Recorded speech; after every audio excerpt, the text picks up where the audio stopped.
Good morning, guys. So I wake up at 6 a.m. And I start my day. So I'm going to cleanse my face. And any help here, guys, please help me. Leave it in the comments below what you do for your face. And then I apply my makeup.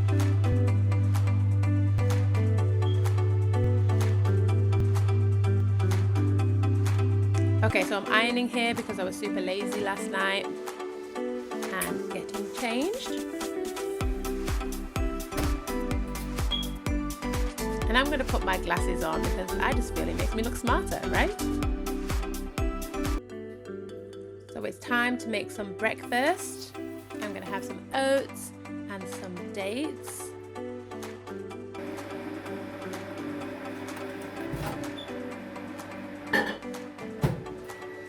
Then I'm just going to prepare lunch for me and my daughter.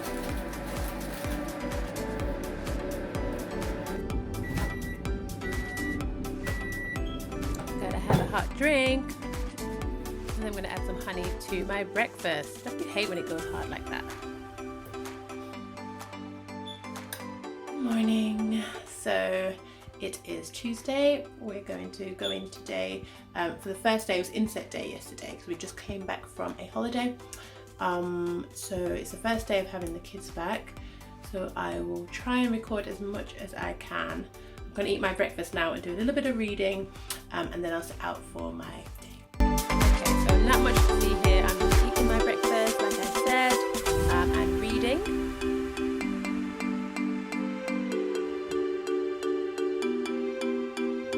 Hubby is definitely avoiding the camera.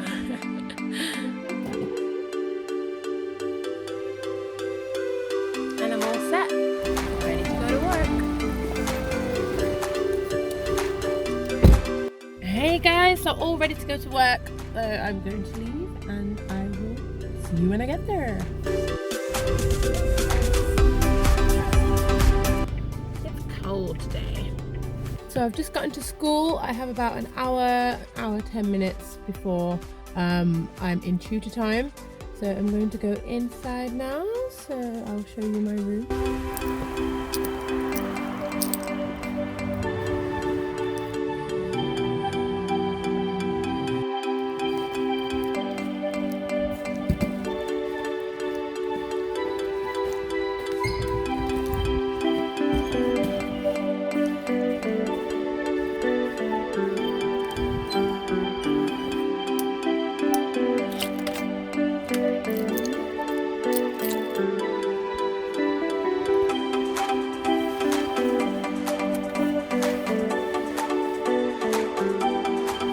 Guys, I'm super excited.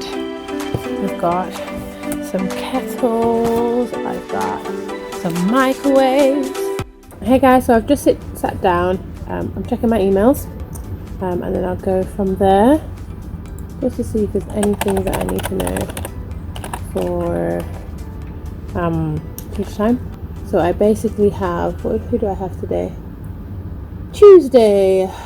I have 2 year 9 groups and a year 10 group. The year 10 are doing an exam and the 2 year 9 groups are being introduced to a new topic. So they'll be doing a little bit of research today. So no cooking today.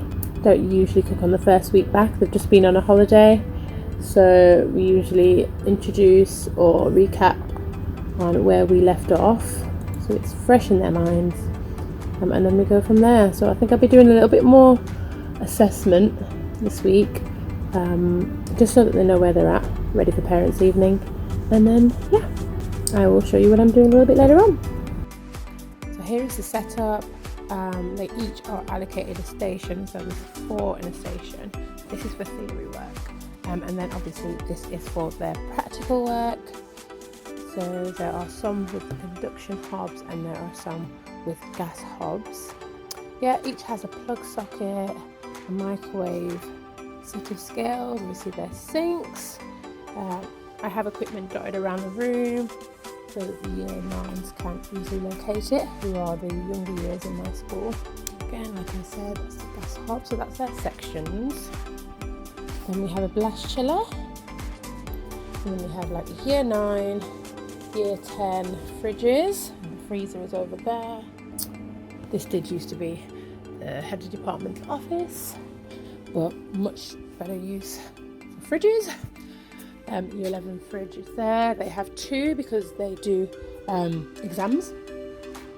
And then in here, which is not for staff only, it's actually a stock room, which has all the equipment that they use, and then random things like knives in these locked cupboards. We have our flour dredgers, colanders, saucepans, all that good stuff. So yeah, that's pretty much the setup. So I've just finished a lesson. I've just let out my first year 9 group. So yeah, going on to year 10s next, they'll be doing an exam and I will be marking during it. So yeah, that's the plan. Okay, we there? Daddy, put that away please. A bit of time. Right, okay then. So, as you know, you already have a grade for your end of topic LO1 exam. This is your LO2 end of topic exam. So again, you get practical grades and theory grades, and the whole point of this is to prepare you for your real mock. So we're breaking them down into 4 different sections. As you know, it goes from 1 to 4. We're on 2 now. Once we've done this, we'll see how we go. We might peer assess this because it's a quick turnaround for me to be able to mark them in time for next lesson.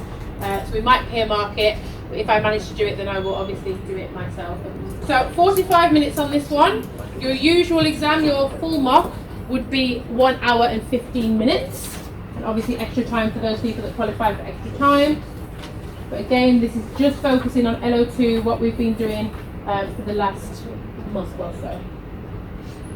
So as soon as you get your paper, write your name on it. Right, okay.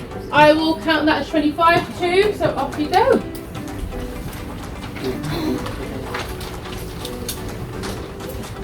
Obviously no talking in the exam, yeah? No whispering. Okay, so I'm going to go and do tutor time for my 6th form tutor group. So it's just a case of signing them in. To take 5 minutes, and then it's on to period 3. It is year 9, and they are doing the same as this morning, just starting their research task on the laptops. Does anybody not understand what I've asked them to do? No, all good? So remember, you're doing 3 different types of pastries. It would be great if you get them all on the same page rather than having reams and reams of paper which then have to be stuck into your book. Yeah?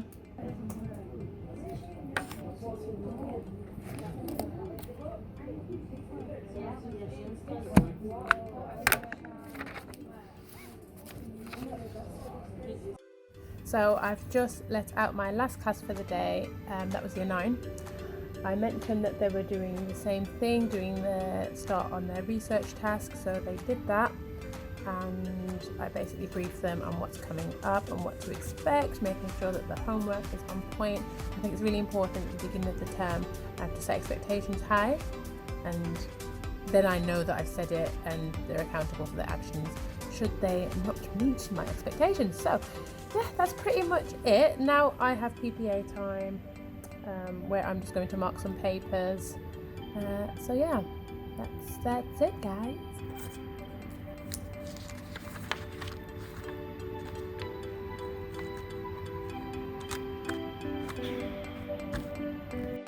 I'm just sitting here marking exam papers and looked at the time, it's 3:30.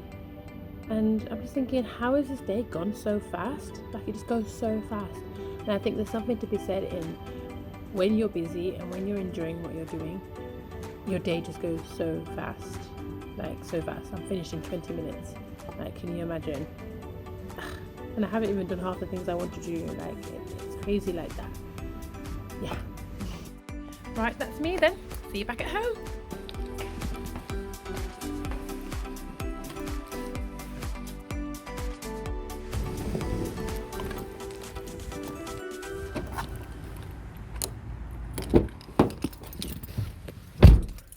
Hey guys, as you can see, I am now back home. I actually still feel like I have a lot of energy left, which is not the norm. I have already picked up my daughter, fed her, and she is in bed, so I'm now getting the opportunity to do this.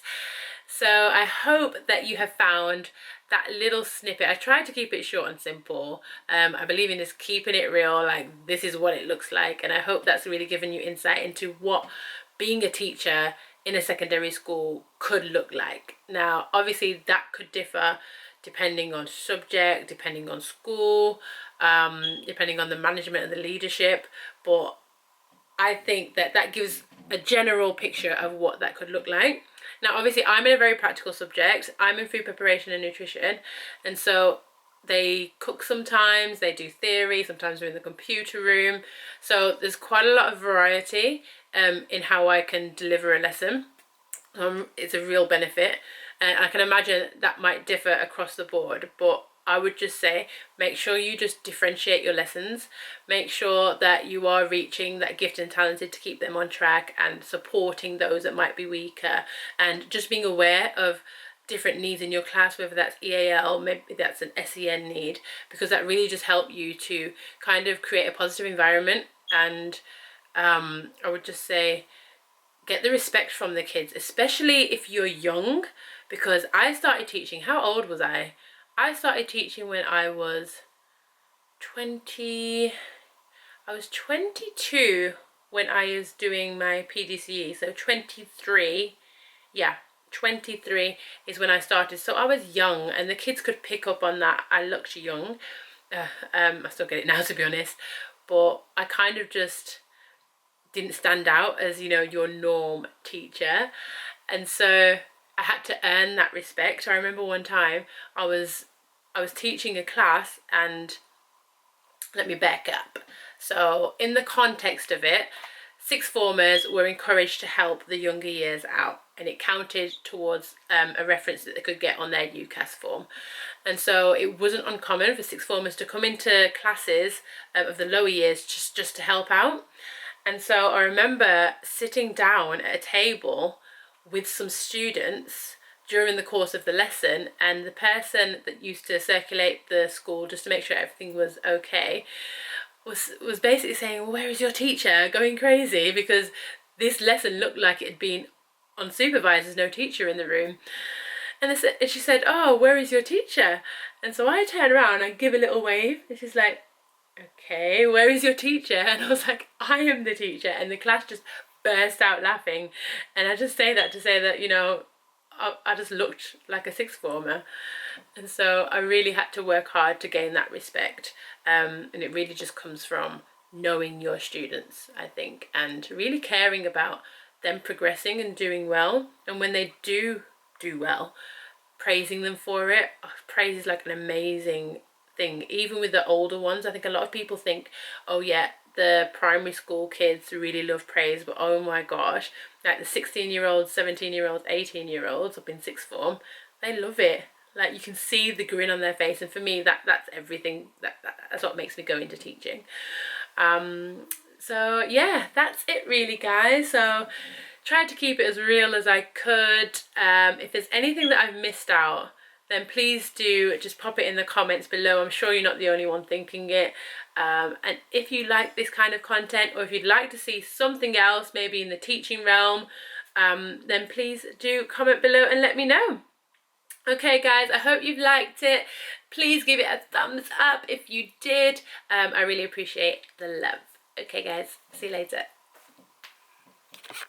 Okay, so I know I've done already said bye, but I just wanted to add, for anybody that is looking to go into teaching, and anybody that is maybe discouraged by going into teaching secondary because of what they might have heard about secondary school aged kids, which is basically age 11 to, let's say, sixth form as well, so up until age 18, don't be discouraged. And I would just say, which I probably shouldn't be saying, some schools are better than others in terms of your work environment, and it really does make a difference, like what leadership is like and what the staff morale is like.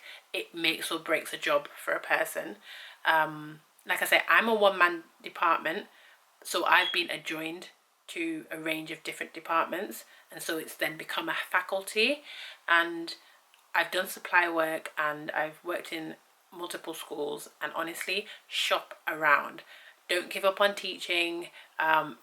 Get into it, see how you feel, and then go from there. I would really encourage you to do that. Keeping it 100.